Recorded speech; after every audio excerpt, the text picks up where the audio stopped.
نتوكل عليه ونعوذ بالله من شرور أنفسنا ومن سيئات أعمالنا من يهد الله فلا مضل له ومن يضلل فلا هادي له وأشهد أن لا إله إلا الله وحده لا شريك له وأشهد أن سيدنا وحبيبنا وطبيب قلوبنا محمد الذي أرسله بالحق بشيرا ونذيرا وداعيا إلى الله بإذنه وسراجا منيرا فقد قال الله سبحانه وتعالى في كلامه المجيد وفي فرقان الحميد أعوذ بالله من الشيطان الرجيم بسم الله الرحمن الرحيم سلام قولا من رب رحيم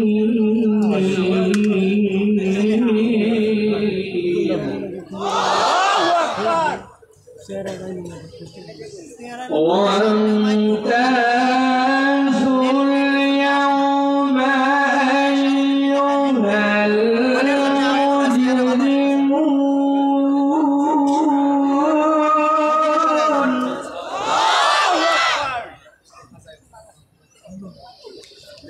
ألم أعهد إليكم يا بني آدم ألا تعبدوا الشيطان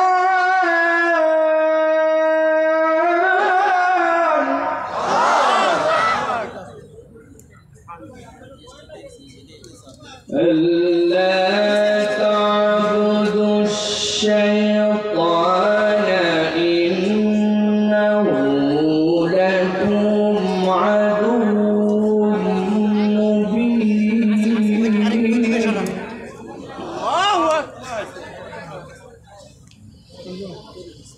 ألم أعهد إليكم يا بني آدم ألا تعبدوا الشيطان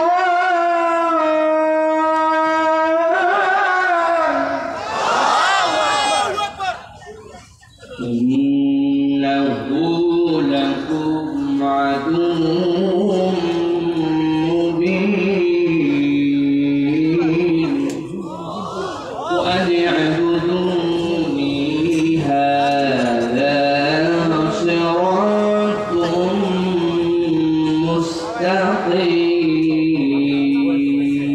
مستقيم وقال الله سبحانه وتعالى آمرا ومخبرا إن الله وملائكته يصلون على النبي يا أيها الذين آمنوا صلوا عليه وسلموا تسليما اللهم صل على محمد وعلى آل محمد كما صليت على إبراهيم وعلى آل إبراهيم إنك حميد مجيد اللهم بارك على محمد وعلى آل محمد كما باركت على إبراهيم وعلى آل إبراهيم إنك حميد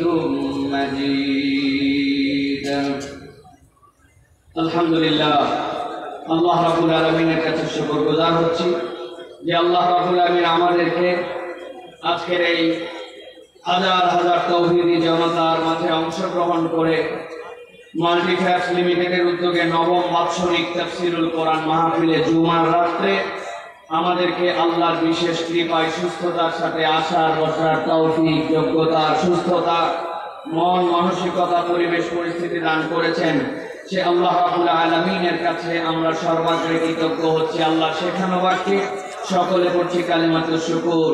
আল্লাহ রাব্বুল আলামিনের কৃতজ্ঞতায় উচ্চ কণ্ঠে বলিষ্ঠ আওয়াজে আলহামদুলিল্লাহ দরুদ এবং সালাম বর্ষিত হোক মানবতার মহান মুক্তির দূত আকায়ে নামদার তাজদার মদিনা আপনার আমার প্রিয় রাসূল জনাবে মুহাম্মদুর রাসূলুল্লাহ সাল্লাল্লাহু আলাইহি ওয়াসাল্লামের প্রতি আজকের এই মোবারক মজলিসের সম্মানিত প্রধান অতিথি বিশেষ করে আজকের মাহফিলের সম্মানিত সভাপতি মাল্টিফ্যাক্স লিমিটেডের ব্যবস্থাপনা পরিচালক ডক্টর মেজবাহ ফারুকী তার থেকে বড় পরিচয় তিনি আমাদের দ্বীনি ভাই। আমরা এক দিল এক অন্তর নিয়ে ইসলামের জন্য কাজ করার জন্য চেষ্টা করি, এটা হচ্ছে তার সবচেয়ে বড় পরিচয়। আজকে কথা বলেছেন আপনাদের মাঝে হাফেজ মাওলানা কারি আব্দুর রহিম আল মাদানী হাফিজাহুল্লাহ। কথা বলেছেন কিছুক্ষণ পূর্বে জামিয়া শরীফিয়া আরবিয়া লালবাগের সম্মানিত শাইখুল হাদিস অনর্গল যিনি মুখস্থ আল্লাহর নবীর হাদিস থেকে কথা বলার আল্লাহর নিয়ামত যার মধ্যে আল্লাহ দান করেছেন আমাদের প্রিয় ভাই মুফতি আরিফ বিন হাবিব হাফিজাহুল্লাহ ওয়া রাহ।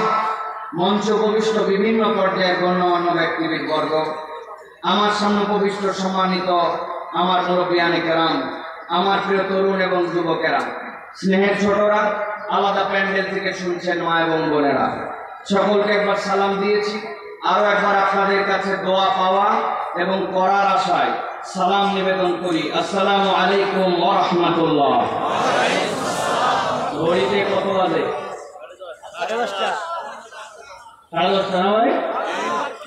হিসাবে আমাদের 10:30টায় মাহফিল শেষ হয়ে যাওয়ার কথা, কিন্তু আপনাদের যানজট বিভিন্ন ধরনের পরিস্থিতির কারণে মাহফিলটা একটু দীর্ঘ হয়েছে। আমি দীর্ঘ সময় আপনাদের কাছে কথা বলবো না, নির্ধারিত প্রসঙ্গে নির্ধারিত বিষয়ে সংক্ষিপ্ত কিছু কথা আপনাদের কাছে রাখার জন্য চেষ্টা করব। আল্লাহ রাব্বুল আলামিন যেন এই কথাগুলি আমাদের দুনিয়া আখিরাতে নাজাতের ওসিলা হিসাবে এবং আমলের জিন্দেগিতে গঠন করার মতো মন মানসিকতা নিয়ে আমাদেরকে বাড়িতে যাওয়ার তৌফিক দেন, বলেন আল্লাহুম্মা আমিন। আচ্ছা বলেন তো, সেই মাহফিলের কথা মনে আছে যে এই মাহফিলে আমি কথা বলেছিলাম, আমার পরে একজন আলোচক কথা বলেছিলেন, তার নাম কি মনে আছে আপনাদের? কত ছোট ছিলাম না, কত বছর হয়ে গেল আপনাদের এই জায়গায় এসেছিলাম আমরা। এই মাহফিলটা তখন থেকেই পুরো দেশের আলোচনার কেন্দ্রবিন্দুতে আসে, ঠিক না? আজকেও ভাইয়ের সাথে কথা হয়েছে। আল্লাহ যদি তৌফিকে রাখেন আর আপনাদের যদি ভালোবাসা থাকে আর আমাদের মেজবাহ ভাই যদি বলে, তো আগামীতে যদি এরকম আবার হয় যে আপনারা সাইফুল্লাহ পরে আজানি কথা বলবে, কেমন হবে? রাজি আছেন আপনারা? ইনশাআল্লাহ আপনারা আস্থা রেখেন আল্লাহর প্রতি আর মেজবাহ ভাইয়ের প্রতি। মেজবাহ ভাইয়ের সাথে অনেক সুসম্পর্ক, ভাই বললে ভাই আসবে, কিন্তু এই জায়গাতে কেমনি দেখা হবে? মাঠ বড় জায়গায় নিতে হবে, ঠিক না? যে জায়গায় অন্তত 5-7 লক্ষ লোক নির্বিঘ্নে কথা শুনতে পারবে। আমরা মাল্টিফ্যাক্সের উদ্যোগে আগামীতে এরকম মাহফিল দেখতে চাই। আর এত বড় আয়োজন ভাই লাগছে সন্ধ্যার সময় শেষ 11টায়, মনে হয় মাল্টিফ্যাক্স যদি একদিনের আয়োজন করে তাহলে বাংলাদেশে মাঠে না হবে মিনিমাম 3 দিন লাগবে, ঠিক না? বাগান সাজায়া মির্জা ভাই মার্কেটের আগে উদ্বোধন করতে 10টায় শেষ, প্যান্ডেল আরো মন খারাপ, ঠিক না ভাই? এই জন্য আমরা ইনশাআল্লাহ আগামীতে কোরআনের কথা শোনার জন্য বড় করে সুন্দর করে চমৎকার পরিবেশের আয়োজন যেন আল্লাহ করার তৌফিক দেন। সকলে দিল থেকে বলেন আল্লাহুম্মা আমিন। অনেকেই বলে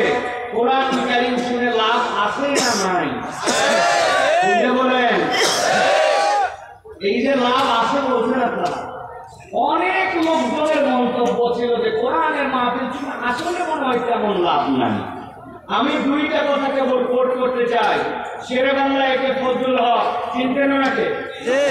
শেরে বাংলা একে ফজলুল হক এই বাংলাদেশের একজন অনন্য ব্যক্তি ছিলেন, খুব পার্সোনালিটিওয়ালা ব্যক্তি ছিলেন।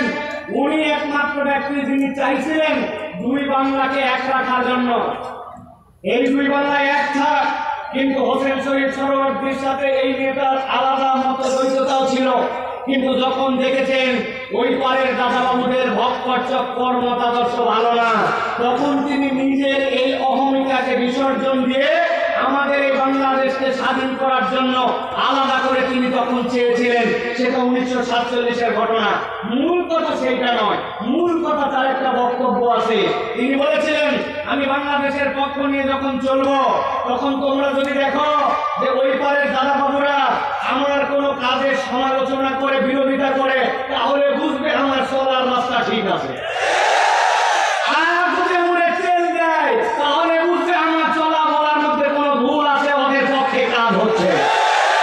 আমি এই কথা আলোকে বলতে চাই, ইসলামের বিপক্ষে যারা, কোরআনকে সহ্য করে না যারা, আলেম ওলামাকে পছন্দ করে না যারা, তারা যখন মাহফিলের বিরুদ্ধে কথা বলবে, মাহফিল করলে তাদের যা চলবে, আজারি মাহফিলে লাখ লোক করে তাদের অন্তরে জ্বলবে।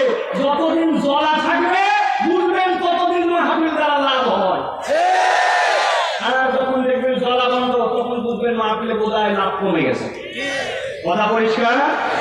আর দুই নম্বর একটা জিনিস মনে রাখতে হবে ভাই, আল্লাহ রাব্বুল আলামিন এই যে আমাদেরকে কোরআন দিলেন, এই কোরআনের মূল টার্গেট আপনার আমার চেতনা এবং আপনার আমার অন্তরে পরিবর্তন। মানুষের অন্তরে পরিবর্তন না হলে, চেতনায় পরিবর্তন না হলে, নৈতিকতায় পরিবর্তন না হলে প্রকৃত পরিবর্তন হয় না। কথা দেখি না? আল্লাহ রাব্বুল আলামিন কি বলছেন খেয়াল করেন। আল্লাহ রাব্বুল আলামিন বলছেন, বাল নাযিকু বিল হাক্কি আলাল বাতিল ফায়াদরাবু ফাইদা হুয়া সামিক ওয়া লাকুমুল ওয়াইলু মিম্মা তাসিফুন। আল্লাহ রাব্বুল আলামিন বলছেন, হে দুনিয়ার মানুষ, ভালো করে আগে বুঝে নাও, এই কোরআন, যে কোরআন শোনার জন্য আসলে, যে ঈমান তুমি গ্রহণ করলে, যে ইসলামকে পছন্দ করলে, এইটার মূল কাজ কি তুমি জানো নাকি?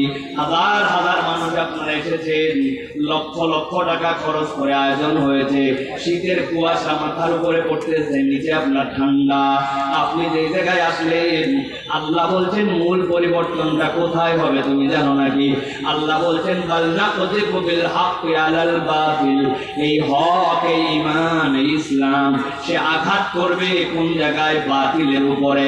আল্লাহ রাব্বুল আলামিন বলছেন, আল্লাহ মুসলমানদেরকে, কোরআনওয়ালাদেরকে, ঈমানদারদেরকে পরাজিত করার জন্য আনেন নাই, এই ইসলাম তোমাদেরকে বিজয় দিবে। তবে বান্দা জেনে রাখো, এই পরিবর্তনটা কেমনে হবে জানো নাকি? আল্লাহ বলছেন, ফায়াদমাগু ফাইদা হুয়া যাহিক, এই কোরআনের মূল পরিবর্তন হচ্ছে কোরআন আঘাত করবে চেতনায়, কোরআন আঘাত করবে দিমাগে, কোরআন আঘাত করবে তার নিজের নৈতিকতায়। কেননা বাহ্যিক যত পরিবর্তন হোক না কেন, যদি চেতনায় আর নৈতিকতায় পরিবর্তন না হয়, মানুষের প্রকৃত পরিবর্তন হওয়া সম্ভব নয়। দানগুণ শব্দের অর্থ ব্রেন, দানগুণ শব্দের অর্থ চেতনা। খুব সংক্ষেপ সময় আলোচনা, ঠান্ডা মাথায় কলিজাটা উজাড় করে যে বলার চেষ্টা করেন। আল্লাহ বলেন, ফায়াদমাগু ফাইদা হুয়া যাহিক, এমন আক্রমণ হবে যে বাতিলকে আল্লাহ নিশ্চিহ্ন করে দিবেন। আমি অনেক সময় উদাহরণ দিয়ে বলি, বুঝানোর জন্য বলি। ঠান্ডা মাথায় কথাটা সারা জীবনের জন্য মনে রাখবেন। আপনার এই কাশিমপুর এলাকায় দুই ছেলে গন্ডগোল লাগাইছে, মারামারি লাগাইছে, লাগানোর পরে একজন আরেকজনের হাতের মধ্যে স্ট্যাম্প দিয়ে বাড়ি মারছে। যেই না স্ট্যাম্প দিয়ে বাড়ি মারছে, ওর হাত ভেঙে গেছে, সাথে সাথে হাসপাতালে ভর্তি করছে। হাসপাতালে ভর্তি করার পরে প্লাস্টার করার পরে গলার মধ্যে এটা ঝুলাই দিয়েছে। ডাক্তার বলছে আজকে অন্তত হাসপাতালে থেকে যান, আগামী কালকে আপনার যেতে হবে, কেননা একটা এক্সরে করে ঠিক মতো জোড়া লাগছে কিনা এটা দেখা লাগবে। রাত্রেবেলা ওই ছেলে গলার মধ্যে প্লাস্টার নিয়ে ঝুলানো, হঠাৎ করে ব্যথা এমন বেড়ে গেছে, কষ্টে অস্থির। এমন সময় ডাক্তার একটা পেন নাশক ইঞ্জেকশন দিয়েছে। দেওয়ার পরে ওই ছেলের যখন একটু ব্যথা কমে গেছে, হাসপাতালের বেডে শুয়ে শুয়ে গলার মধ্যে বান্ধা হাত, আর চিন্তা করতেছে একবার খালি কাশেম করে আমি ব্যাক করে যাই, যে বেটা আমার এক হাত ভাঙছে, আল্লাহ বাঁচালে ওর 2 হাত। ভালো করে বুঝে থাকলে বলেন, হাসপাতালে শুয়ে শুয়ে কোন চিন্তা করতে পারবে কিনা? আরেকটা গন্ডগোল লাগার পরে পা ভাঙছে, পা ভাঙার পরে বলছে গাজীপুরে হবে না, ঢাকাতে নিয়ে চলে গেছে। যাওয়ার পরে ভর্তি করছে হাসপাতালে, 10 ইঞ্চি 2টা ইট বেল্টে পায়ের মধ্যে ঝুলায় রাখছে। রাত্রেবেলা পায়ের ব্যথায় চিৎকার করে, ডাক্তার ইঞ্জেকশন দিয়েছে। দেওয়ার পরে হাসপাতালে পঙ্গুতে শুয়ে শুয়ে ভাবতেছি একবার খালি আমার পাটা ঠিক হোক, আর একবার কাশিম করে আমি ব্যাক করি, আল্লাহ যদি বাঁচায় রাখে যেটা আমার পা ভাঙছে ওইটার এক পা, ওর বাপের এক পা, ওর ভাইয়ের এক পা যদি না ভাঙি তো আমি ঢাকার বলা না। কথা বলে থাকলে বলেন এই চিন্তা করতে পারবে কিনা? ভালো করে বোঝেন। আরেকটা গন্ডগোল লাগছে, লাগার পরে গন্ডগোল হতে হতে হাতের মধ্যে লাঠি ছিল, মাথার মধ্যে একটা বাড়ি মেরে দিছে। যেই না মাথার মধ্যে বাড়ি মারছে ওই লোক অজ্ঞান হয়ে গেছে। অজ্ঞান হওয়ার পরে এরপরে হাতও ভাঙছে, পাও ভাঙছে। হাসপাতালে ভর্তি করার পরে হাতও প্লাস্টার করছে, পাও করছে, কিন্তু এখন পর্যন্ত জ্ঞান ফিরে নাই।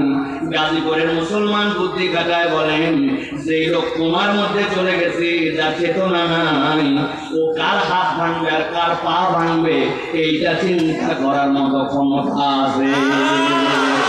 আল্লাহ রাব্বুল আলামিন বলছেন, বাল নাকুযিকু বিল হাক্কি আলাল বাতিল ফায়াবলুগু ফাইদা হুয়া সারিক ওয়া লাকুমুল ওয়াইলু মিম্মা তাসিফুন।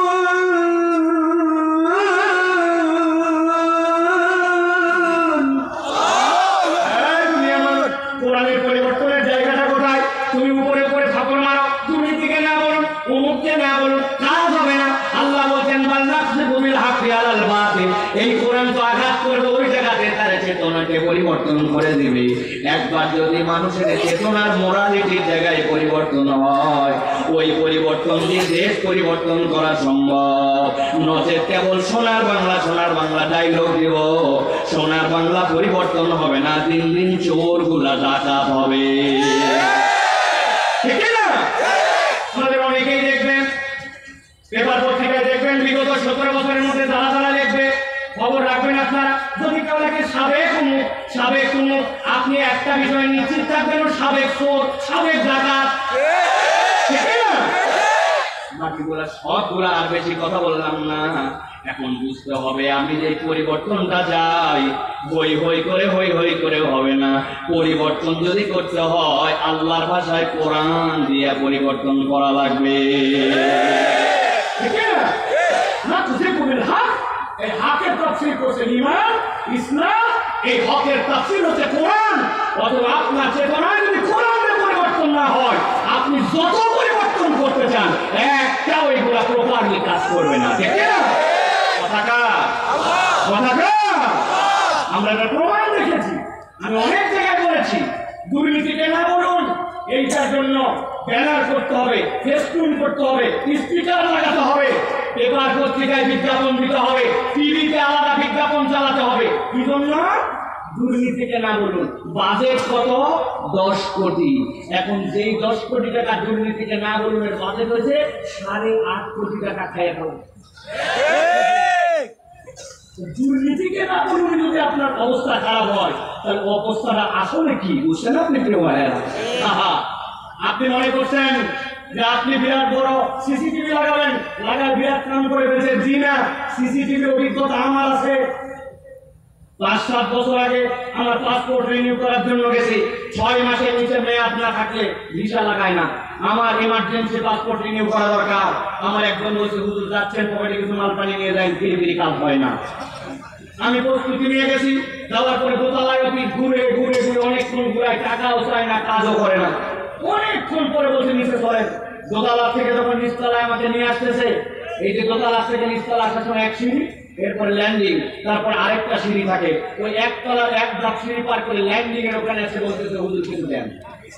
আমি বললাম ব্যাক কল দেওয়ার জন্য কখন থেকে রেডি হয়ে আছে, তুমি দোতলায় না নিয়ে এই জায়গায় এনে নিচ্ছ কেন? বলে হুজুর এই বিল্ডিং কি সিসি ক্যামেরা নিয়ন্ত্রিত, তবে আমরা মনিটরে চেক করে দেখছি এই জায়গাটা ধরে না। তাহলে দুর্নীতিকে না বলুন, আর সিসি ক্যামেরা দিয়ে কাম হবে? চেতনায় পরিবর্তন আসতে হবে।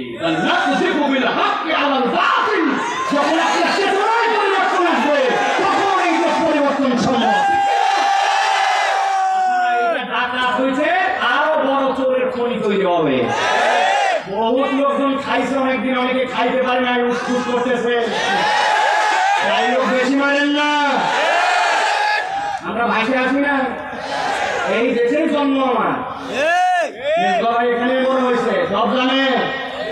গার্মেন্টস এক্সেসরিজ থানার থেকে শুরু করে বাইরে হওয়া পর্যন্ত কতগুলো স্তর পার করতে হয়, কত মাল পানি খরচ করতে হয় বলে না, কিন্তু আমরা জানি। প্রিয় ভাইরা, তাহলে আমরা কোরআনুল কারীম থেকে কিছু কথা শুনতে চাই। রাজি আছেন ইনশাআল্লাহ? যে কই আয়াত, এই কই আয়াত বলতে হলে আমি যা পড়ালেখা করছি বিকাল থেকে, এই পড়ালেখাটুকু বলতে হলে আমার 3-4 ঘন্টা লাগবে। আমি বিকাল 4টা থেকে পড়ালেখা শুরু করছি, আগের দিনও পড়ছি, নোট করছি, এরকম না যে আমার অসীম জ্ঞান। এই জন্য আমি যেখানেই যাই অনস্ক্রিপ্টেড কথা বলার জন্য চেষ্টা করি। তা আমার যা পড়ছি তাতেই তো দেখছি সুবহানাল্লাহ মিনিমাম 4 ঘন্টা লাগে। এত সম্ভব না, 30 থেকে 40 মিনিট আমরা একটু কথা শুনবো। রাজি আছি ইনশাআল্লাহ? মুরব্বীরা না থাকলেও চলবে, আপনারা জানেন আমার বয়স এখনো 40 হয় নাই। অতএব 40-এর নিচে যারা আমার শ্রোতা তারা, দেখি কারা হাতটা টান করেন। আছেন আপনারা? মুরব্বীরা কি আমাদের সাথে যোগ দিতে চান? তাহলে হাত দুটা টান করে শক্ত করেন। করছে সবাই? এবার ডানে বামে তাকায় দেখেন কারা কারা উঠাতে পারে নাই। দেখছেন আপনারা? শক্ত করেন, শক্ত শক্ত। ওই যে পিছনে সাদা দানা, উঠাই না। সোজা করছেন, গলাটা পরিষ্কার দেন। হয় না, হয় না, ভালো করে শ্বাস করে আবার নামান নামে একসাথে হাত তুলবেন সবাই। হাত সোজা হয় না, একসাথে রেডি তোলেন, হাত তোলেন। হ্যাঁ, আরেকবার চান্স দিব হাত সোজা করার জন্য, দেখে আরেকবার সবাই একসাথে উঠাবেন, হাত সোজা করেন। হ্যাঁ, করছেন সবাই? ওই কালো শার্ট, কি খবর ভাই মাসলার? ওই যে হ্যাঁ, কেবল তুলছেন, দেখছেন? এই যে অপারেশন হয়েছে, আল্লাহর দোয়া মিলে এখন দৃষ্টি ভালো রাখছে। হাত সোজা করছেন সবাই, টান টান করে, গলা পরিষ্কার হয়েছে। এবার হাতটা বুক বরাবর নেন, এই বরাবর। এবার আমরা কাজ বাতাস মুখরিত করে আলোচনার শুরুতে একটা আল্লাহর নাম উচ্চ কণ্ঠে আওয়াজ করে শোনাতে চাই। রাজি আছেন আপনারা? যারা রাজি আছেন তারা সকলে বলেন আল্লাহুম্মা আমিন। আর যারা রাজি নাই তারা বলেন আল্লাহুম্মা আমিন। আছে কিছু লোক, হ্যাঁ কিছু লোক থাকে ভাই, সারা দেশ দেখছি আমি, আপনি যত কাম করতে দেন আপনি বলবেন লিল্লাহি তাকবীর, উনি বলবেন আল্লাহ। এই টাইপের লোক সব জায়গায় আছে ভাই, এদের অন্তরের মধ্যে যে কি হয়েছে কেবল আল্লাহ জানে। এখন একটু হিম্মত করে তাকবীর দিতে পারবেন ইনশাআল্লাহ? হাত বুক বরাবর আছে, লিল্লাহি তাকবীর বলতে তখন হাত দুটো উপর দিকে ছুঁড়ে দিতে পারবেন ইনশাআল্লাহ? রেডি সবাই? দেখে তো তাকবীর দেন। লিল্লাহি তাকবীর, আল্লাহু আকবার, লিল্লাহি তাকবীর, আল্লাহু আকবার। আল কোরআনের আলো, আল হাদিসের আলো, তোমার নেতা আমার নেতা বিশ্বনবী মুস্তাফা, তোমার নেতা আমার নেতা বিশ্বনবী মুস্তাফা। আলেম ওলামা যেখানে লিল্লাহি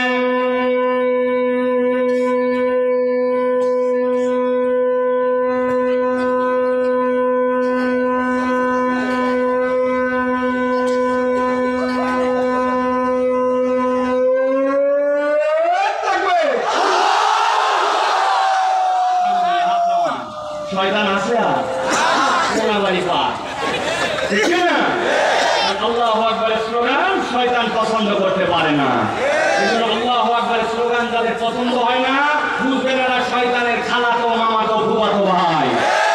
আল্লাহু আকবারের স্লোগানের সাথে যাদের সম্পর্ক নাই, তাদের সাথে বাংলার মুসলমানের কোনো সম্পর্ক নাই। রাজি তো? এবার আমরা সরাসরি কোরআন কারীমের মধ্যে প্রবেশ করব। আয়াত বাই আয়াত জাস্ট একটু করে অনুবাদ আর অল্প একটুখানি কিছু কথা এখান থেকে আমরা শুনে যাওয়ার জন্য চেষ্টা করব। আর দেরি না করে বিতাড়িত শয়তান থেকে আশ্রয় প্রার্থনা করে দাঁড়ায় বসে জায়গা পাইছেন পান নাই, দূরে কাছে যে যেখানে সকলে একসাথে পড়েন আউযু বিল্লাহি মিনাশ শাইতানির রাজিম বিসমিল্লাহির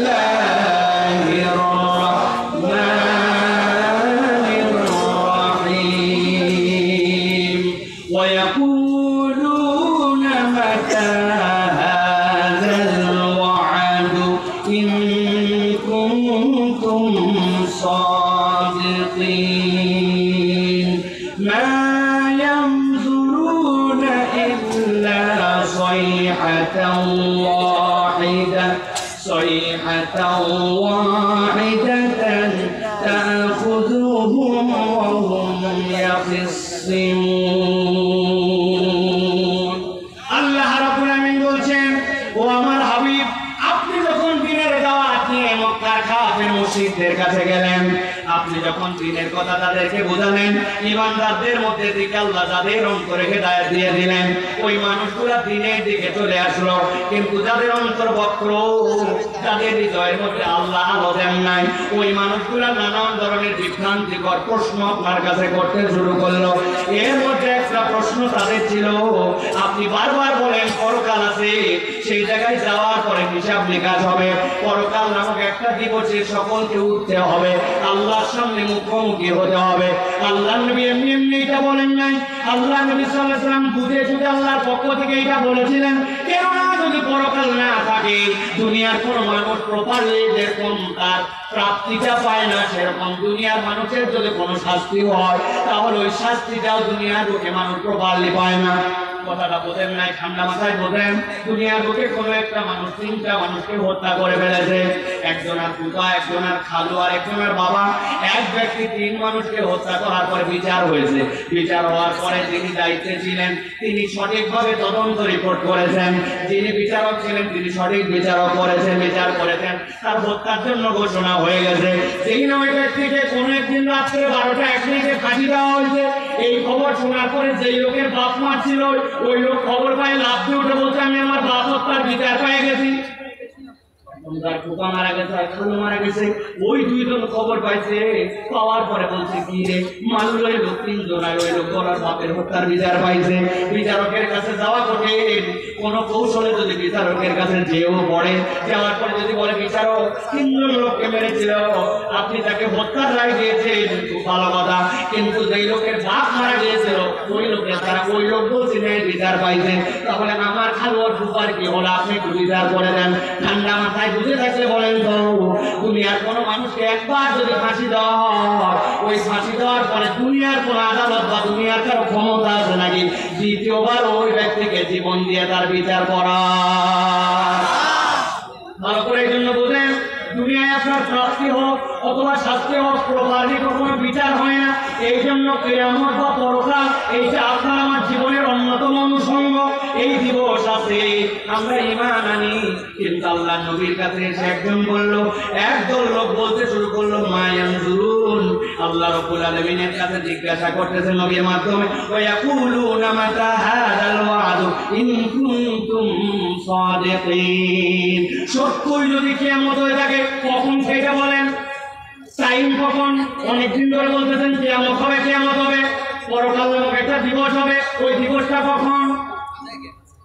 নবীজি সাল্লাল্লাহু আলাইহি ওয়াসাল্লামের কাছে যখন এই জিজ্ঞাসা করা হলো, হাদিস আমাদেরকে বলতেছে আল্লাহ নবী সাল্লাল্লাহু আলাইহি ওয়াসাল্লামের কাছে এসে ঈমানদারদের মধ্যে থেকে কত সাহাবায়ে কেরামের কোন প্রশ্ন করেছিলেন। এক সাহাবী এসে বললেন, হাদিসের মধ্যে আছে আন্না রাজুলান সাআলান নবী সাল্লাল্লাহু আলাইহি ওয়াসাল্লাম, আর একজন ব্যক্তি এসে নবীজিকে জিজ্ঞাসা করলো, মাতা সাআ ইয়া রাসূলুল্লাহ, ইয়া হাবিবাল্লাহ, কিয়ামত কখন অনুষ্ঠিত হবে? নবীজি সাল্লাল্লাহু আলাইহি ওয়াসাল্লাম বললেন, ক্বালা মা আ'দাত্তা লাহা, তুমি যে কিয়ামত কখন হবে জিজ্ঞাসা করছো, এই বেটা কিয়ামতের জন্য কি প্রস্তুতি নিয়েছো তুমি? লোকটা দমে গেল, দমে যে বলতেছে ক্বালা মা আদাতু লাহা মিন কাসীরি সালাতিন ওয়ালা সাওমিন ওয়ালা সাদাকাতিন ইয়া রাসূলুল্লাহ। অনেক নামাজ, অনেক রোজা, অথবা অনেক সাদাকা আমার আমল নামায় নাই, এইরকম কোন প্রস্তুতি নিতে পারি নাই। তাইলে যে জিজ্ঞাসা করতেছ কখন কিয়ামত, তাইলে তোমার প্রস্তুতি কি? লোকটা লাফতে উঠে বলল ওয়ালাকিন্নী উহিব্বুল্লাহ ওয়া রাসূলাহু, আমার সালাম বড় সংক্ষেপ, কিন্তু ইয়া রাসূলুল্লাহ আমি আল্লাহ এবং আল্লাহ রাসূলকে ভালোবাসি। যেই না ওই লোক এই কথা বলেছে, আল্লাহ নবী বললেন ক্বালা আনতা মা মান আহবাবতা। ও আমার সাহাবী, চিন্তা করো না, তুমি যাকে ভালোবাসো কিয়ামত তোমার তার সাথেই হবে। সুবহানাল্লাহ। এখন আপনার আমার হাসন নাসর যদি আল্লাহ নবীর সাথে হয়, আপনার আমার তো চিন্তা থাকার কথা নয়, কেননা নবীজি সাল্লাল্লাহু আলাইহি ওয়াসাল্লামকে আমরা ভালোবাসি। সাহাবায়ে কেরাম বলতেছেন ফাকুলনা ওয়া নাহনু কাযালিক। একজন বলল ইয়া রাসূলুল্লাহ, ওই লোক তো বলছে সে নাকি আল্লাহ তার রাসূলকে ভালোবাসে, কিন্তু আপনার কাছে একটু জিজ্ঞাসা, আমরাও তো আপনাকে ভালোবাসি, আমরাও কি তাহলে আপনার সাথে থাকবো কিনা? নবীজি বললেন নাম। সাহাবায়ে কেরাম বলতেছেন ফাফারিহনা ইয়াউমাইদিন ফারহান শাদীদা। আমাদের জীবনের যত আনন্দের দিন ছিল, আল্লাহ নবী যেই দিন বলেছেন যার হাসর তার সাথে হবে যেই ব্যক্তি যাকে ভালোবাসবে, আর আমরা নবীকে ভালোবাসি, আমাদের হাসর নাসর নবীজির সাথে হবে, ওর থেকে আনন্দের দিন আর আমাদের জীবনে ছিল না। সুবহানাল্লাহ। এবার আপনাদের কাছে জিজ্ঞাসা করতে চাই, আমি চাহ আমরা কি আমাদের নবীকে ভালোবাসি? বলেন ভালোবাসি। আমরা কি আল্লাহকে ভালোবাসি? তাহলে আজকের মাহফিল সাক্ষী হোক যে আল্লাহ সাহাবীরা যেরকম, আল্লাহ নবী সাহাবীরা যেরকম খুশি হয়েছেন যে তার সাথে নবীর হাসর নাসর হবে, আমরাও আশাবাদী আমাদের সাথে আমার নবীর হাসর নাসর হবে। চলেন 2 নম্বর আয়াতে, যেই না তারা জিজ্ঞাসা করলো ওয়ায়াকুলুনা মাতা হাযাল ওয়াদু ইন কুনতুম সাদিকিন, যদি সত্যবাদী হয় বলো কখন তোমাদের পক্ষ থেকে সেই কিয়ামতটা কবে হবে? আল্লাহ বলছেন মা ইয়ানজুরুনা ইল্লা সাইহাতান ওয়াহিদাতান তাখুযুহুম ওয়া হুম ইয়াসলিমুন। আল্লাহ বলছেন এমন একদিন কিয়ামত তোমাদের সামনে আসবে, এমন সময় তোমাদের সামনে কিয়ামত আসবে, তোমাদের সামনে হাজির হয়ে যাবে, একটা মাত্র শব্দ তোমাদের কাছে আসবে, মনে করতে তো কিয়ামত ঘটানো বোধহয় বিরাট কোনো ব্যাপার। আল্লাহ বলছেন এটা বিরাট কোনো ব্যাপার নয়, একটা কেবল না তোমাদের সামনে আসবে। আল্লাহ বলছেন ওয়া হুম ইয়াসলিমুন, তারা বিতর্কের মধ্যে থাকবে, বোঝার আগে তাদের মাথার উপরে কিয়ামত আল্লাহ এনে দিবেন। আল্লাহ বলছেন ফালা ইয়াস্তাতিউনা তাওসিয়াতান ওয়ালা ইলা আহলিহিম ইয়ারজিউন। আল্লাহ বলছেন তোমাদের কিয়ামত এমন ভাবে এসে যাবে যে তোমরা যে ওসিয়ত করো তোমাদের সন্তানের কাছে যে আমি একটা বিপদে পড়ছি, আমারে উদ্ধার করো, অথবা তোমার জন্য এই সম্পদ রেখে গেছি, তুমি এটাকে ইউটিলাইজ করো, আল্লাহ বলছেন তারা ওসিয়ত করার সময় পাবে না, পরিবারে ব্যাক করে আসার সময় পাবে না। মুফাসসিররা ব্যাখ্যা করছেন এর দ্বারা যে বান্দা তুমি যদি ইসলাম থেকে দূরে সরে থাকো, আল্লাহ থেকে গাফেল থাকো, তোমার উপরে যখন দ্বীন এবং ইসলামের বিরুদ্ধচারণ করতে করতে অন্তর যখন তোমার আল্লাহ দ্রোহী হয়ে যায়, তোমার উপরে এমন ভাবে মৃত্যু চলে আসবে তুমি আর তওবা করার সুযোগ পাবে না, তুমি তোমার পরিবারের কাছে ব্যাক করার সুযোগ পাবে না। আল্লাহ বলছেন আল্লাহর কাছে এই মৃত্যু দেওয়াটা কোনো ব্যাপারই নয়, এটা এক মুহূর্তের মধ্যে বান্দাদের সামনে হাজির হয়ে যেতে পারে। আল্লাহ রাব্বুল আলামিন বলছেন ওয়ানুফিখা ফিস-সূরি ফাইযা হুম মিনাল আজদাসি ইলা রাব্বিহিম ইয়ানসিলুন। আল্লাহ রাব্বুল আলামিন বলছেন তাদের সামনে যখন আল্লাহর পক্ষ থেকে একটা সূর, মানে আল্লাহর পক্ষ থেকে একটা সিংহার ফুৎকার দেওয়া হবে, ফাইযা হুম মিনাল আজদাস। আল্লাহ রাব্বুল আলামিন বলছেন আজদাস এখানে শব্দটি হাদাস শব্দ থেকে, হাদাস মানে হচ্ছে কবর। আল্লাহ বলছেন ইলা রাব্বিহিম ইয়ানসিলুন, ওই বান্দারা মনে করতেছে কবরে আছে, মরে গেছে অথবা জীবিত আছে। আল্লাহ বলছেন 1 সেকেন্ড দেরি হবে না, একটা মিনারের দ্বারা তোমাদেরকে ধ্বংস করে দেওয়া হবে, আর একটা যেই না আল্লাহর পক্ষ থেকে সিংহায় ফুৎকার হবে, আল্লাহ বলছেন ইয়ানসিলুন, এই মানুষগুলো 1 মুহূর্ত দেরি হবে না, এই মানুষগুলো আল্লাহ রাব্বুল আলামিনের সামনে হাজির হয়ে যাবে। আল্লাহু আকবার। প্রিয় ভাইরা, এই যে আল্লাহ রাব্বুল আলামিনের সামনে বান্দা হাজির হবে, পৃথিবীর মুফাসসিররা বলছেন হাসরের ময়দানে মানুষজনকে হিসাবের দিনে আল্লাহ রাব্বুল আলামিন চার ভাগে বিভক্ত করে আল্লাহর সামনে ইয়ানসিলুন করবেন, আল্লাহর সামনে নিয়ে আসবেন। বিভক্ত হবে কয় ভাগে? সংক্ষেপে বলছি, কিন্তু এটা মুখস্থ রাখতে হবে। বলেন কয় ভাগে? এক নম্বর, সকল মানুষ একদল আল্লাহর সামনে উত্থিত হবে যারা বিনা হিসাবে আল্লাহর কাছে জান্নাতি হিসাবে উঠে যাবে। আল্লাহু আকবার। আরেক দল থাকবে যেই মানুষগুলা বিনা হিসাবে জাহান্নামে চলে যাবে। তিন নম্বরে, বিনা হিসাবে জান্নাত হবে না, কিন্তু ওই ব্যক্তিদের একটা হিসাব হবে, হিসাব করার পরে তাদেরকে জান্নাতে ঢুকানো হবে। আর একদল লোক হবে যাদের হিসাব হবে, হিসাব করার পরে ওই ব্যক্তিগুলাকে এরপরে জাহান্নামে নিক্ষেপ করা হবে।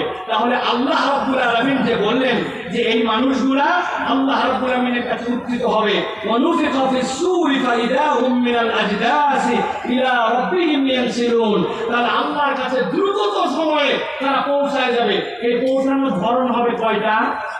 কথা বললেন না ভাই, কয়টা? আমার কথা কি বুঝতে পারতেছেন ভাই? চারটা। তাহলে এক নম্বর শ্রেণী কি? বিনা হিসাবে যারা জান্নাতের মধ্যে চলে যাবে। সংক্ষেপ করে বলি, খেয়াল করেন, আল্লাহ রাব্বুল আলামিন বলছেন এই বিনা হিসাবে জান্নাতি কারা হবে? ইল্লা মান তাবা ওয়া আমানা ওয়া আমিলা আমালান সালিহা ফাউলাইকা ইউবাদদিলুল্লাহু সাইয়্যাতিহিম হাসানাত ওয়া কানা আল্লাহু গফুরার রহিমা।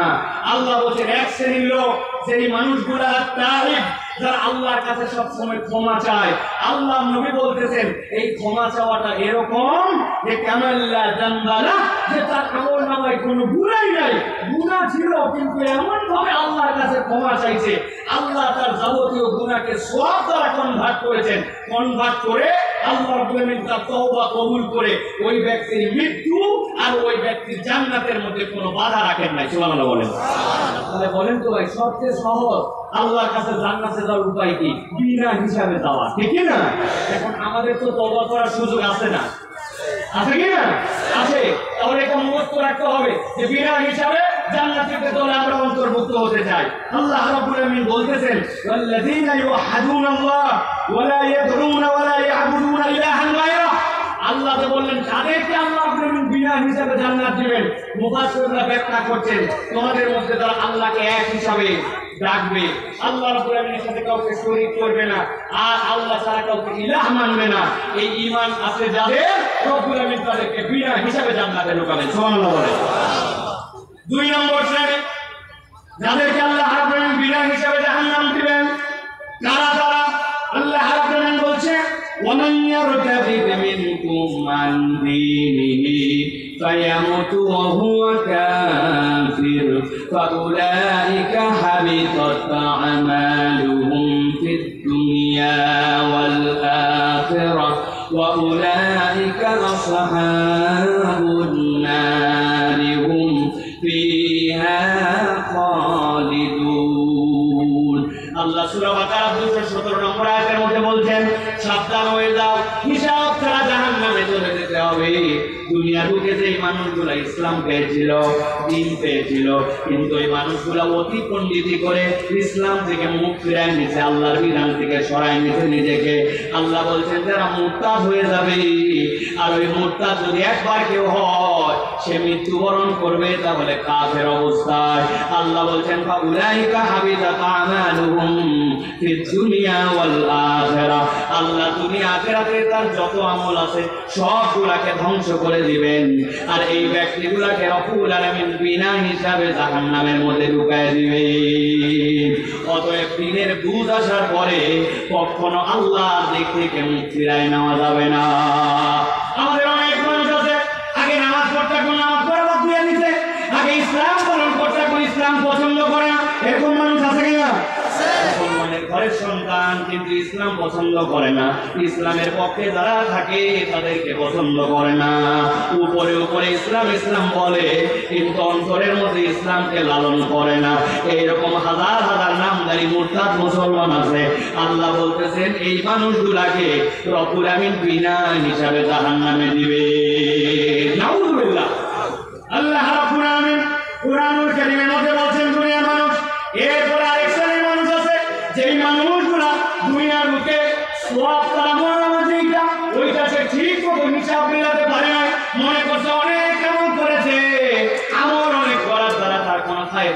নাই, বরং আমলটা অনেক করার থেকে আমলটা যদি তার এমন হয় যে আমলটা তার জন্য ভারী, তাহলে ওই ব্যক্তি ওই আমলটা আল্লাহ রাব্বুল আলামিনের কাছে পছন্দনীয় হবে।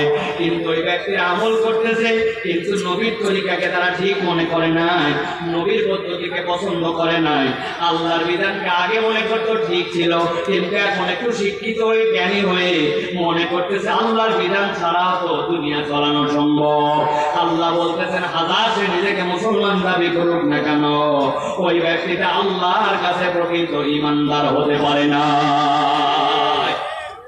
আল্লাহ রাব্বুল আলামিন এই জন্য বান্দাদেরকে বুদ্ধি দিচ্ছেন, দুনিয়ার মানুষ ভালো করে বুঝো, সওয়াব তোমার যেটা হবে এইটা তোমার আমলনামার মধ্যে পরিমাণে বেশি নয়, বরং তোমার আমলনামার মধ্যে এটা ভারী হতে হবে, সওয়াবটা যেন তোমার আমলনামার মধ্যে ভারী হয়। তখন আমি বলছেন বান্দা যদি তার সওয়াবকে আমলনামার মধ্যে ভারী হিসাবে দেখতে যায়, তাহলে আপনার আমার প্রত্যেকটা আমলের সাথে কমসে কম 3টা গুণ যুক্ত হওয়া লাগবে। আমল অনেক দেখাচ্ছে লাভ নাই, আমলটা ওজনদার যদি করতে চায় আল্লাহর কাছে তাহলে এটা মর্যাদা পাবে। কেউ যদি তার আমল ওজনদার করতে চায় 1 নম্বরটার দায়িত্ব হবে ঈমান সহ বান্দার আমল করা লাগবে। আপনার ঈমান নাই, আপনার যত আমল করেন না কেন আল্লাহ রাব্বুল আলামিনের কাছে ওই আমলের দাম নাই, ঠিক না? অনেক মানুষ আছে তাদের ঈমান নাই, এইটা তার বোঝার মতো যোগ্যতা নাই, কথাবার্তা আচরণে ঈমান থেকে খারেজ হয়ে গেছে। নামাজের ইসলাম পছন্দ করে, রোজার ইসলাম পছন্দ করে, যাকাতের ইসলাম পছন্দ করে, কিন্তু যেটা বলা হয় আল্লাহ রাব্বুল চোরের বিধান দিয়েছেন কোরআনের মধ্যে, আল্লাহ রাব্বুল জেনার বিধান দিয়েছেন কোরআনের মধ্যে, আল্লাহর আইনকে আল্লাহর এই দুনিয়াটাও চলুক, ওই ব্যক্তি তখন পছন্দ করে না। এইরকম নামদারি নামাজি হাদিসে আমাদের সমাজে আছে কিনা? ভালো করে এটা পরিষ্কার করতে হবে। তাহলে আমলকে ভারী করতে হলে ঈমান লাগবে। 2 নম্বর কি লাগবে?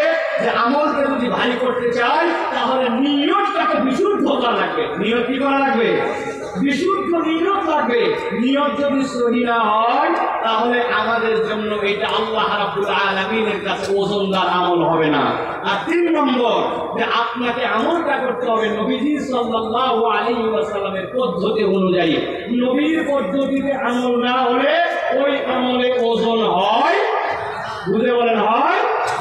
এটা যারা বলছেন হয় না, এই মানুষদের মধ্যে আমাদের মধ্যে ঝামেলা আছে। ভাই আপনাদের কাছে একটু জিজ্ঞাসা করি, আপনারা জীবনে জানাজার নামাজ পড়ছেন ভাই?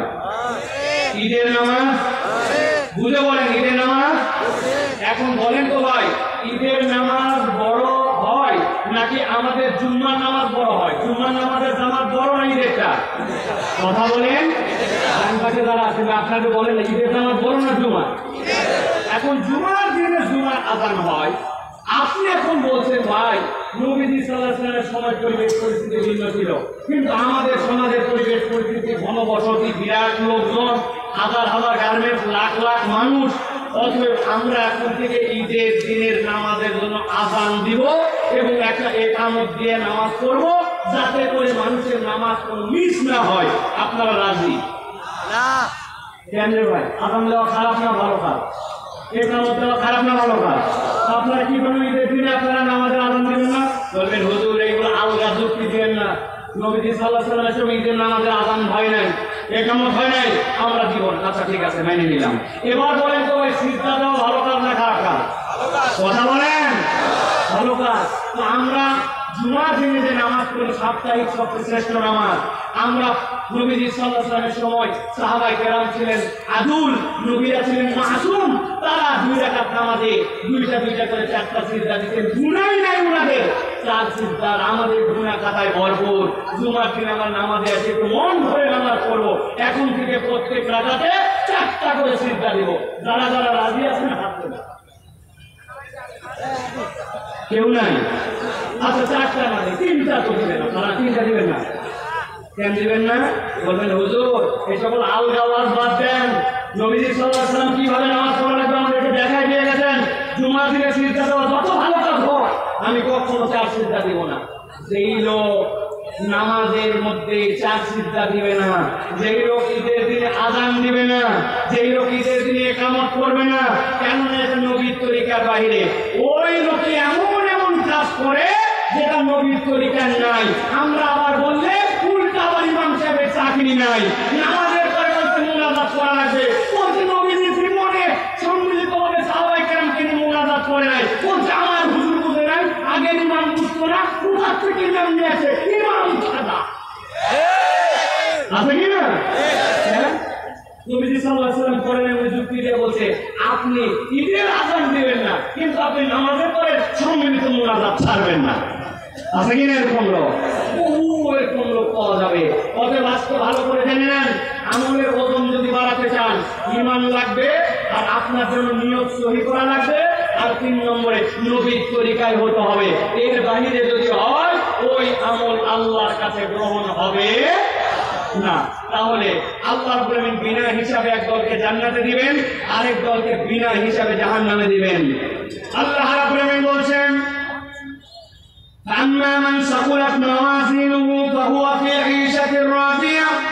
রব্বুল আমিন বলছেন তোমাদের মধ্যে যাদের ওজনটা ভারী হয়ে যাবে, রব্বুল আমিন ওই মানুষগুলাকে আল্লাহ রব্বুল আমিন জান্নাতের মধ্যে দিবেন। কোন মানুষ তারা? যাদের আমলনামার মধ্যে গুনাহ ছিল, যাদের আমলনামার মধ্যে অপরাধ ছিল, কিন্তু ওই মানুষগুলা কখনোই আল্লাহর দ্রোহী হয় নাই অথবা আল্লাহকে অস্বীকার করে নাই।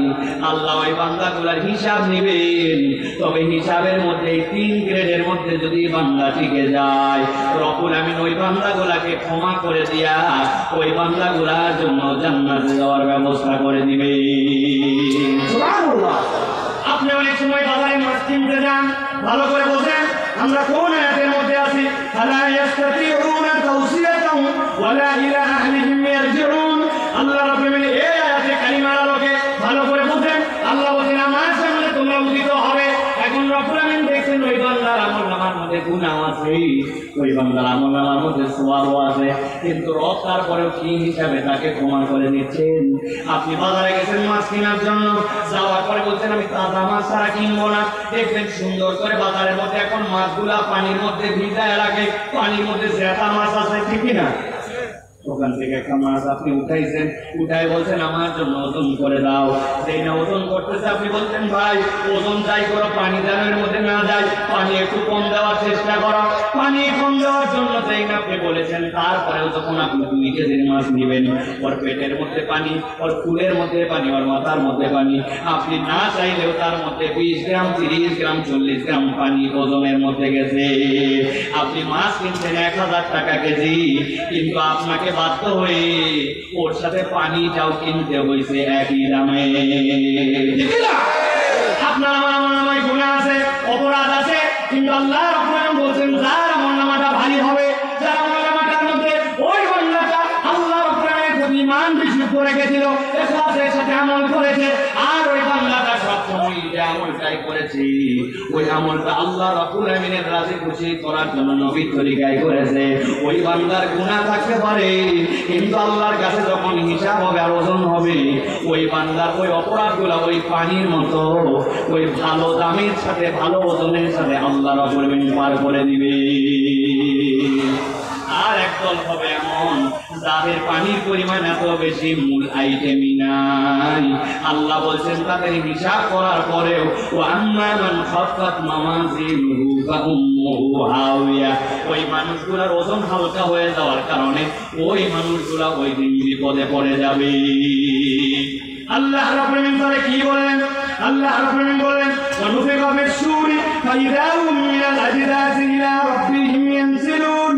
আল্লাহর কাছে যেই না দ্বিতীয় ফুৎকার আওয়াজ আসবে, আল্লাহ বলছেন ওই মানুষগুলো আল্লাহর কাছে দৌড়ায় দৌড়ায় হাজির হয়ে যাবে। সাথে সাথে তারা কি বলতে শুরু করবে? আল্লাহ বলছেন ক্বালু ইয়া ওয়াইলানা মান বা'আসানা মিন মারকাদিনা হাদা মা ওয়া'দার রাহমান ওয়া সাদাকাল মুরসালুন। ওই মানুষগুলাকে কবর থেকে যেই না তোলা হবে, মুফাসসিররা বলছেন কবর থেকে যেই না মানুষগুলা উঠবে, তারা কি কবরে খুব ভালো ছিল নাকি? না, কবরে ভালো ছিল না, কিন্তু কবর থেকে এর পরবর্তী যে স্টেপ, ওই স্টেপটা এত ভয়ঙ্কর হবে যে কবরে থাকা অবস্থাটাকে তার কাছে তখন মনে হবে এটাই ভালো ছিলাম, সাথে সাথে লাফ দিয়ে উঠে বলবে, এই আমাদের কি হলো, আমাদেরকে কে কান দিকে জাগ্রত করলো, কে আমাদেরকে উঠাইলো। সাথে সাথে তাদের মধ্যে বের হবে হাজামা ওয়াদার রহমান, আমাদের কাছে আমাদের দয়াময় প্রভু তো দুনিয়াতে ওয়াদা দিয়ে রেখেছিলেন, এরকম একটা দিবসের মুখোমুখি আমাকে হতে হবে। আর বলা হচ্ছে ওয়াসাদাকাল মুরসালুন, দুনিয়ার বুকে যত পয়গম্বর প্রেরণ করা হয়েছে ওই পয়গম্বর গুলার কথাও তো সত্য। সুতরাং আজকের দিনে যারা বম্বিতম্বি করবে, আজকের দিনে যারা পরকালমুখী জিন্দেগি গঠন করবে না, ওই দিন যাওয়ার পরে ওই বান্দাগুলা নবীদের কথাও সত্য হিসাবে দেখতে পাবে। রহমানের ওই দিবস যে সত্য আল্লাহ সেইটাও তাদেরকে দেখায় দিবে। এই পর্যন্ত একটা পাঠ। মূলত এই জায়গাটা আল্লাহ সাদাকাল মুরসালুন যেটা বলেছেন, এটা এই জায়গার কথা নয়, এটা সূরা ইয়াসিনের শুরু থেকে কথা। মদিনা থেকে একদল লোক আসলো, 3 জনের কথা আল্লাহ বলেছেন, তারা পয়গম্বর ছিল, তারা যে বার্তা দিয়েছিল মানুষজন তাদেরকে অস্বীকার করেছিল। আল্লাহ বলছেন, বান্দা ওই দিন যাওয়ার পরে তোমরা বুঝতে পারবা আল্লাহর কিয়ামত যেরকম সত্য, নবীর কথাগুলোও সেরকম সত্য। চলেন এবার বাকি কথাগুলো থেকে আমরা একটু আগাই ধীরে ধীরে। আল্লাহ রাব্বুল আলামিন বলছেন, ইন কানাত ইল্লা সাইহাতান ওয়াহিদাতান ফাইদা হুম জামিউন লাদাইনা মুহদারুন। আল্লাহ রাব্বুল আলামিন বলছেন, যেই ওই মানুষগুলা সাথে সাথে কিয়ামতের ময়দানে উঠলো, আল্লাহ রাব্বুল আলামিনের কথার সত্য তারা বুঝতে পারলো। আল্লাহ রাব্বুল আলামিন বলছেন, তোমরা কি মনে করছো রব্বুল আলামিনের কাছে তাদেরকে হাজির করা খুব কঠিন ব্যাপার? না, রব্বুল আলামিনের কাছে তাদের কাছে হাজির করা একটু কঠিন ব্যাপার নয়। আল্লাহ বলেন ইল্লা সাইহাতান, একটা যেইনার হাত ডাক উঠবে সাথে সাথে আল্লাহ তাদের কাছে হাজির করবেন। মুফাসসিররা ব্যাখ্যা করছেন, কিয়ামতের দিনে কেউ হাসরের ময়দানে স্বেচ্ছায় যেতে যাবে না, রব্বুল আলামিন তাদেরকে ফেরেশতাদের দ্বারা এবং এই ফুৎকারের দ্বারা সেই জায়গায় হাজির করায় নেবেন। আল্লাহ রাব্বুল আলামিন এই জন্য বলছেন, তোমরা যে জিজ্ঞাসা করতেছো আর মনে মনে ভাবতেছো এই দুনিয়াটা মস্ত বড় জান্নাত, তেমনি চলো কিয়ামত কবে হবে দেখা যাবে না। আল্লাহ বলছেন এরকম চিন্তা করো না। তাফসীরে তাবারীর ভিতরে আছে, আল্লাহ জিজ্ঞাসা করেছেন এই আয়াতের দ্বারা মূলত ওয়ালাইন সাআলতাহুম মান নাযালা মিনাস সামাই মা'আন ফাহিয়া বিল আরদা মিন বা'দি মাউতিহা লায়াকুলুন্নাল্লাহ। আল্লাহ বলছেন তোমার সামনেই তো তুমি জমি পড়ে থাকতে দেখো, জমির মধ্যে এমন ভাবে খটখটা, এর মধ্যে কিছু হওয়াই সম্ভব না মনে হয়, অথচ অবাক হয়ে দেখা যায় আসমান থেকে বৃষ্টি আসছে। কোথায় ছিল তার অঙ্কুর, কোথায় ছিল তার চারা? ময়দানটা ঘাসে ঘাসে ভরে গেছে।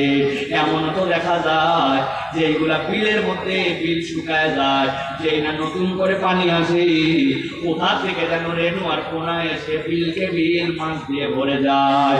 আল্লাহ বলছেন আসমান থেকে পানি দিয়ে যেই আল্লাহ এক মুহূর্তে তোমার সামনে জমিনকে জীবন দিয়ে দিতে পারেন, ওই আল্লাহর কাছে তুমি মৃত হওয়ার পরে হাজির করানো একটা শব্দের দ্বারা কোনো কঠিন বিষয় নয়। ঠিকই না ভাই?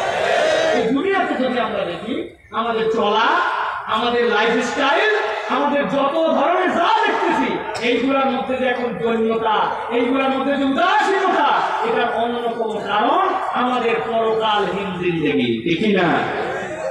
সালাফে উদাহরণ দিতেন। আমি আমার ভাষায় অনেক সময় বলি, দুনিয়া লাগবে কি লাগবে না? দুনিয়া লাগবে কি না ভাই? দুনিয়া লাগবে, কিন্তু দুনিয়া লাগাতে যে যদি আমরা এমন আচরণ করি যে আমরা দুনিয়াটা বইটাই হারাই ফেলি, তাহলে বড় বিপজ্জনক। এক লোক নাকি বলছে আই লাভ ইউ ওয়াটার, একজন বলছে দেখো মানুষ বলে আই লাভ ইউ ওয়াইফ, তুই বলিস আই লাভ ইউ ওয়াটার। বলছে না বলে উপায় আছে, আমি একজন ছেলে মানুষ, আমি নৌকা চালাই পানিতে, আমি মাছ ধরি পানিতে, আমার জীবিকা সবগুলা পানিতে, আমার সাথে পানির মর্যাদাকে বোঝে আই লাভ ইউ ওয়াটার। এখন যেই লোকের কাছে এই কথা বলছে ওই একটু হাত দেওয়া ছিল, ও বলছে দেখ যাকে তুই ভালোবাসিস ভালোবাসার লোকের সাথে মিলন হওয়া লাগে। তুই থাকিস সেই কোণার মধ্যে উঠে বসে নৌকার মাথায়, আর পানি থাকে কত নিচে, তাহলে তোর সাথে ভালোবাসার মিলন হলো কেমন? ওই কি করা লাগবে? এই ধর তোর হাতে একটা শাবল দিলাম, এই শাবল দিয়ে নৌকার তলা ফুটা কর। সেটা করলে কি হবে? গল গল করে পানি উঠবে, পানির সাথে তোর মিলন হবে।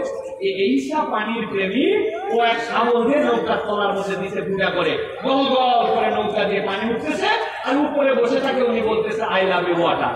বুঝে থাকলে বলেন তো ভাই, নিজের নৌকার তলা ছিদ্র করে যদি বলে আমি পানিকে ভালোবাসি, তাহলে ওই নৌকা সহ, ওই লোক সহ, জাল সহ ডুববে না বাঁচবে? ভালো করে বুঝে রাখবেন, সারা জীবন উদাহরণটা মনে রাখবেন।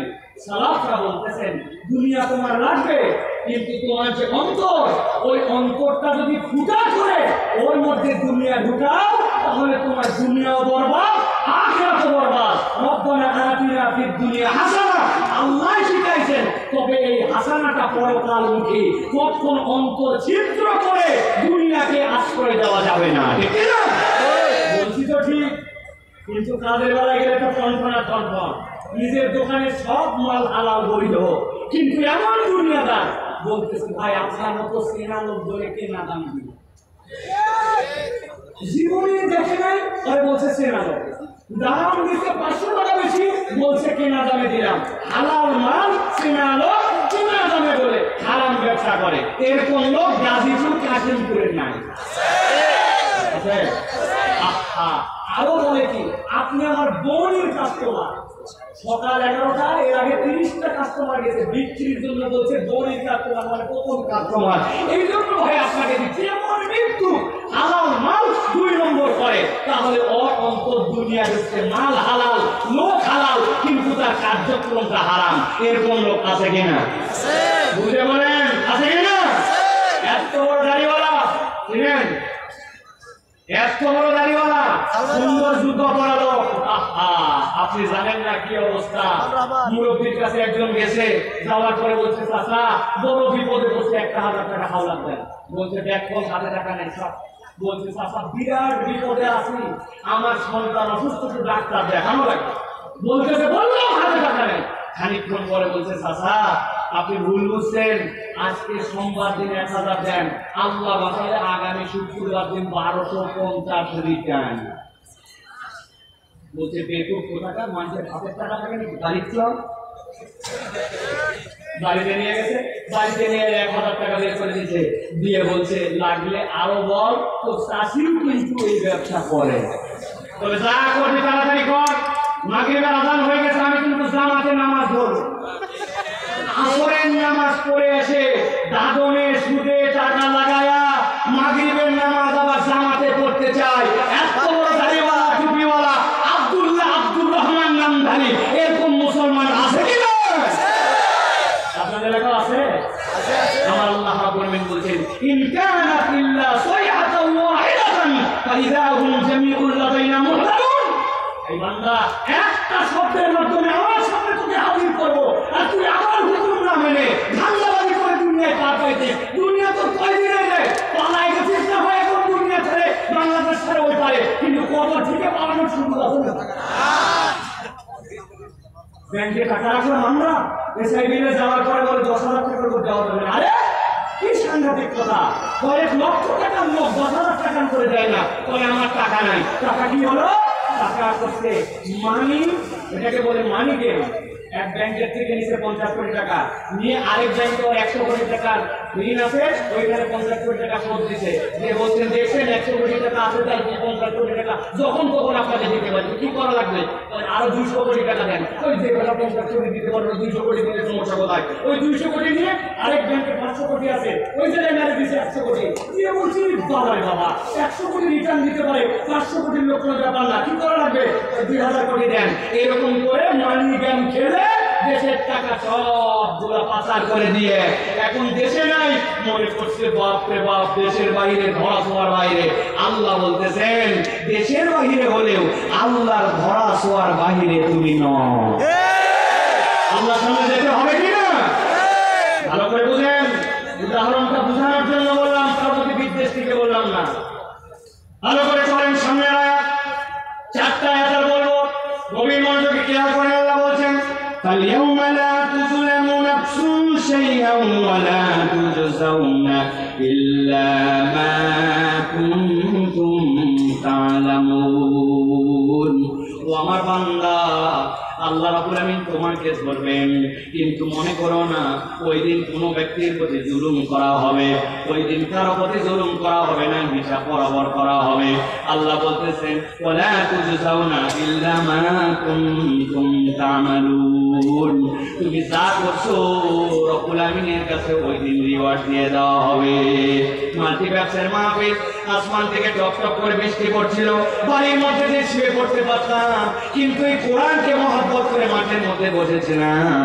আমার নবী বলছেন জান্নাতে যখন মানুষ যাবে, যাওয়ার পরে একদল লোক দেখার পরে বলবে ওরে ভাই তোমাকে তো আমি চিনতাম, কিন্তু জান্নাতে তোমার এত মর্যাদা কেমনে হলো? ওই মানুষগুলা বলবে ভাই জান্নাতে একই জান্নাতে থাকার পরে আমার মর্যাদা কেন হয়েছে জানো নাকি? দুনিয়ার বুকে মাজালিস জিকির ছিল, কোরআনের মাজলিস ছিল, আমি তাতে দাঁত কামড়ায়া আমার সময়কে উপেক্ষা করে আমি কোরআনের মজলিসে বসতাম, আমি মাজালিস জিকিরে বসতাম, আল্লাহ আল্লাহ নবীর কথা যেখানে হতো ওই জিকিরগুলো আমি গ্রহণ করার চেষ্টা করতাম। আমার অন্য কোনো আমলে নয়, কেবল ওই সময় বিনিয়োগ করার কারণে রব্বুল আমিন আজকে আমাকে জান্নাতে মর্যাদা দিয়ে দিয়েছে। সুবহানাল্লাহ। আল্লাহ রাব্বুল আমিন এই জন্য বলছেন ইন্না সাহাবাল জান্নাতিল ইয়াওমা ফি শুগুলিন ফাকিহুন হুম ওয়া আযওয়াজুহুম ফি যিলালিন আলাল আরাইকি মুত্তাকিউন।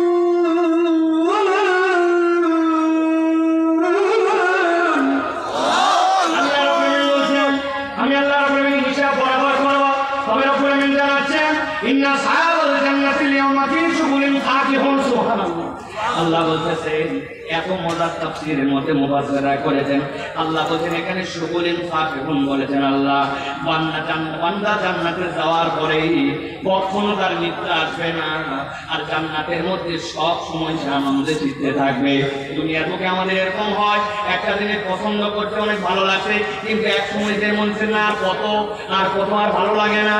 কিন্তু আল্লাহ বলছেন শুগুলিন ফাকিহুন, তারা ফলে ফুলে এমন ভাবে সেই জায়গায় মশগুল থাকবে, আল্লাহ এক মুহূর্তের জন্য জান্নাতের আনন্দ তাদের থেকে দূর করবেন না। ওই ব্যক্তি তারা যারা পরকালকে বিশ্বাস করে দুনিয়ার জীবনটা পরকালের দিকে তাকায়া চালাইছিল। আল্লাহ বলছেন মাঝে মাঝে ছেলেরা সামনে আছে, মেয়েরা কে আছে না? অনেক মেয়েরা আছে। আল্লাহ বলছেন ও